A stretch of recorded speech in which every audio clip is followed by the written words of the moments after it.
কলকাতার ওপর হামলার হুমকি, আর দেশের প্রধানমন্ত্রী এখনও নীরব। এটি শুধু নীরবতা নয়, এটি এক গুরুতর প্রশ্ন। বাংলার নীরবতা নিয়ে এত বড় বিষয়, অথচ কোনো উত্তর নেই। কেন? প্রথমে বাংলার অধিকারকে রোধ করা এবং উন্নয়নকে আটকে দেওয়া হয়েছে। তারপর বাংলার পরিচয়ের উপর আঘাত আনা হয়েছে। বাংলার ভাষাভাষী মানুষদেরই বাংলাদেশি বলা হয়েছে।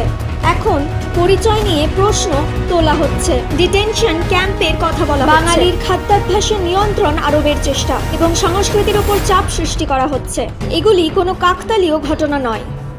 এটি শুধু রাজনীতি নয়, এটি এক বিশেষ মানসিকতা যা বাংলাকে দুর্বল করতে চায়। সেই কারণেই এই লড়াই শুধুমাত্র টিএমসি ভার্সেস বিজেপি নয়, দিদি ভার্সেস মোদি নয়। এই লড়াই বাংলা ভার্সেস বিজেপি তথা বাঙালি ভার্সেস বিজেপি।